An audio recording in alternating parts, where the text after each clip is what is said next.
ভিডিঅ'টিত আপোনালোকক স্বাগতম জনাইছোঁ।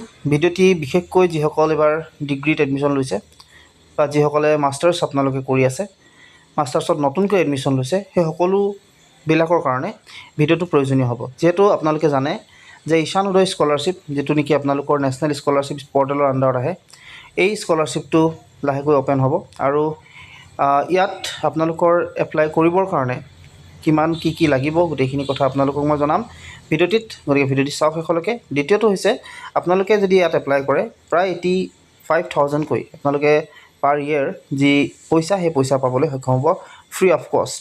গতিকে ইয়াত এটাই কথা, আপোনালোকৰ এটা হৈছে পাৰ্চেণ্টেজ, আপোনালোকে পাৰ্চেণ্টেজ যাতে ভালদৰে ৰাখে। আপোনালোকৰ যদি হায়াৰ ছেকেণ্ডেৰী পাৰ্চেণ্টেজ ভাল, পাছ কৰা 5%, তেতিয়াহ'লে আপোনালোকে ইয়াত এপ্লাই কৰিব পাৰে।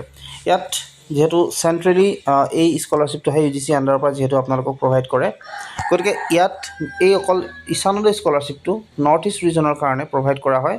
অৰ্থাৎ উত্তৰ পূৰ্বাঞ্চলৰ যিমানবিলাক ষ্টেট আছে সকলোবিলাক ছাত্ৰ ছাত্ৰীক প্ৰভাইড কৰা হয় আৰু সেই সকলোবিলাক ছাত্ৰ ছাত্ৰীৰ ভিতৰত টোটেল 10,000 ষ্টুডেণ্টক এই স্কলাৰশ্বিপটো দিয়ে তেওঁলোকে। এতিয়া সেই 10,000ৰ ভিতৰত আপোনালোকৰ যি মেৰিট স্ক'ৰ, অৰ্থাৎ আপোনালোকৰ যি পাৰ্চেণ্টেজ, সেই পাৰ্চেণ্টেজটো ডিপেণ্ড কৰিব আপোনালোকৰ কিমান পাৰ্চেণ্টেজ আছে। আৰু দ্বিতীয়তে হৈছে, প্ৰত্যেকবাৰে বেলেগ বেলেগ হ'ব পাৰে পাৰ্চেণ্টেজ। এনেকুৱা নহয় যে কোনোবা কেইবাৰ ইমানটো পাৰ্চেণ্টেজতে আপোনালোকে পাব, তেনেকুৱা কোনো কথা নাথাকে। আপোনালোকৰ প্ৰত্যেকবাৰে বেলেগ বেলেগ হ'ব পাৰে পাৰ্চেণ্টেজৰ লেভেলটো। যিহেতু ইয়াত 60%ৰ পৰা আপোনালোকে ধৰি লওক তাৰ ওপৰ যিখিনি আছে সেইখিনি পাবলৈ সক্ষম হয় সাধাৰণতে। কিন্তু কেতিয়াবা এনেকুৱাও হ'ব পাৰে যে যদিহে সেই বছৰ পাছৰ যিখিনি টোটেল যিমানে পাছ কৰিছে 10,000, তাতে যদি আপোনালোকৰ সকলোৰে পাৰ্চেণ্টেজ, প্ৰায় সকলৰ পাৰ্চেণ্টেজ যদি 10,000ৰ অৰ্থাৎ পাৰ্চেণ্টেজ যদি 70ৰ ওপৰত, তেতিয়াহ'লে সেই 70%ই আপোনালোকৰ ইয়াত মিনিমাম হ'ব। গতিকে তেতিয়া 60সকল নাপাব পাৰে। বা কোনোবা বছৰ হয়তো এনেকুৱা হ'ব পাৰে যে এপ্লাই যিমানখিনি কৰিলে পাৰ্চেণ্টেজ যিহেতু নাছিল, গতিকে 60লৈকেও হয়তো নামি যাব পাৰে। গতিকে এইখিনি থাকিব পাৰে ঈশান উদয় স্কলাৰশ্বিপৰ ক্ষেত্ৰত। ইয়াত আপোনালোকৰ এতিয়ালৈকে অ'পেন হোৱা নাই এই স্কলাৰশ্বিপটো, কিন্তু অতি সোনকালে আপোনালোকৰ অ'পেন হৈ যাব। এই মাহতে হয়তো আপোনালোকৰ এই যি স্কলাৰশ্বিপ আছে সেই স্কলাৰশ্বিপটো এপ্লাই হৈ যাব পাৰে বা অনলাইন আপোনালোকৰ অ'পেন কৰি দিব। ইয়াত এতিয়ালৈকে যদি চাই তেতিয়াহ'লে দেখা পাব not yet open, student not yet open, গোটেইখিনি নট য়েট অ'পেন দেখাই আছে।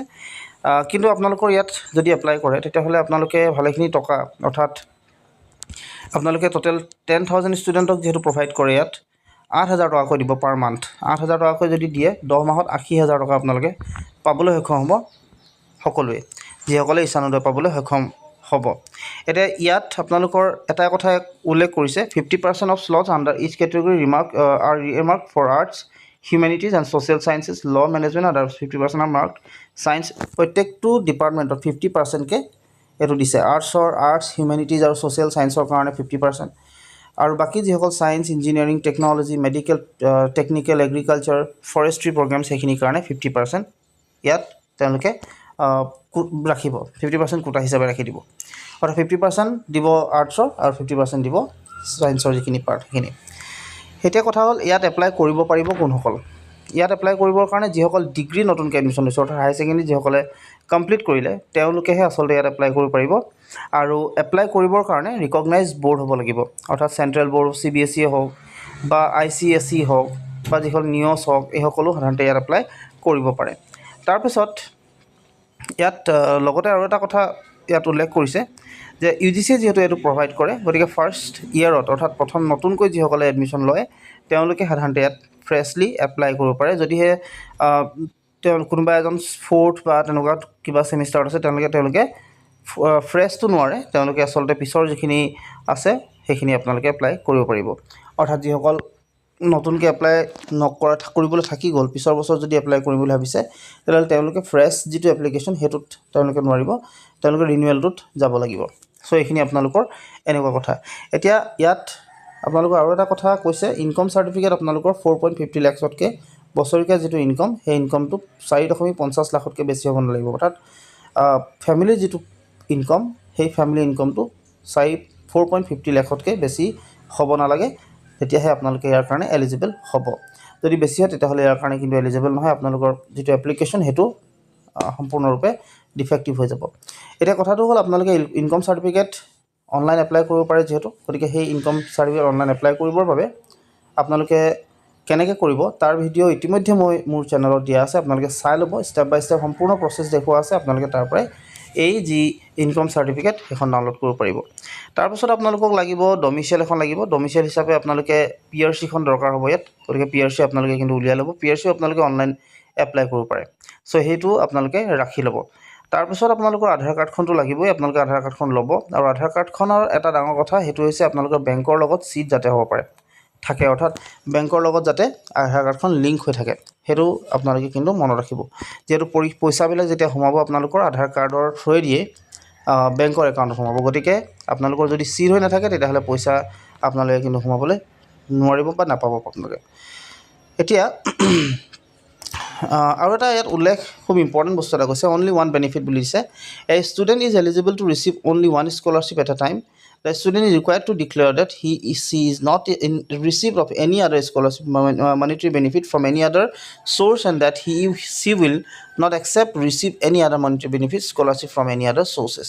এতিয়া কৈছে যে আপোনালোকে এবাৰত অৰ্থাৎ এই স্কলাৰশ্বিপটো যদি পাবলৈ হয় তেতিয়াহ'লে আপোনালোকে ডিক্লেয়াৰ দিব লাগিব যে আপোনালোকে কোনো স্কলাৰশ্বিপ বেলেগ পোৱা নাই, বেলেগ স্কলাৰশ্বিপ একো পোৱা নাই, সেই বস্তুটো কিন্তু আপোনালোকে ক'ব লাগিব। তেতিয়াহে আপোনালোকে এই স্কলাৰশ্বিপটো পোৱাৰ ক্ষেত্ৰত অকণমান সুবিধা হ'ব। তাৰপিছত আধাৰ চিনিৰ কথা ইতিমধ্যে আপোনালোকক মই জনাইছোঁ যে বেংকৰ একাউণ্টৰ লগত আপোনালোকৰ কানেক্ট হৈ থাকিব লাগিব। তাৰপিছত আপোনালোকক দৰকাৰী যিটো পাৰ্ট, সেই পাৰ্টটো হৈছে ইয়াত দুটা পাৰ্টত যিহেতু ডিভাইড হৈ আছে, এটা হৈছে ফ্ৰেছ আৰু এটা হৈছে ৰিনিউৱেল। ফ্ৰেছখিনি যিসকল নতুনকৈ এডমিশ্যন লৈছে তেওঁলোকে, আৰু ৰিনিউৱেল হ'লে আপোনালোকৰ যিসকলে আগতে এডমিশ্যন লৈছিলে অৰ্থাৎ আগৰ ছেমিষ্টাৰবিলাকত আছে আৰু তেওঁলোকে সাধাৰণতে ইয়াত ৰিনিউৱেলৰ যিটো পইচা সেইটো পাবলৈ সক্ষম হ'ব। পইচাৰ কথা ইতিমধ্যে ক'লোঁ, 8,000 টকাকৈ মাহেকত দিব, সাধাৰণতে 2 মাহ নিদিয়ে ইয়াত। 10 মাহৰ কাৰণে আপোনালোকক দিব। টোটেল 80,000 ৰুপিজ আপোনালোকে পাব পাৰ ইয়েৰ, আৰু 80,000 ৰুপিজ আপোনালোকৰ কাৰণে কিন্তু কম নহয়, গতিকে আপোনালোকে 80,000 ৰুপিজ পাবলৈ সক্ষম হ'ব পাৰ ইয়েৰ। সেইবাবে এই যি স্কলাৰশ্বিপ, সেই স্কলাৰশ্বিপটোত এপ্লাই কৰাটো আপোনালোকে কৰিব লাগে যদি আপোনালোকৰ পাৰ্চেণ্টেজ আছে তেতিয়াহ'লে। 60% বা তাতকৈ যদি অলপ ওপৰত আছে তেতিয়াহ'লে আপোনালোকে এপ্লাই কৰি ৰাখক, পাই যাব পাৰে, চান্সেছ আছে আপোনালোকৰ। আৰু এটা কথা ইয়াত মই ইতিমধ্যে কৈছোঁৱেই, অলপ আগতে বা ষ্টাৰ্টিঙতে কৈছিলোঁ যে নৰ্থ ইষ্টত যিহেতু যিমানকেইটা ষ্টেট আছে সকলো ষ্টেটৰ পৰা মিলাই টোটেল 10,000ক দিব এই যিটো স্কলাৰশ্বিপ পায়, টোটেল 10,000 ল'ৰাই পাব, ষ্টুডেণ্টে পাব।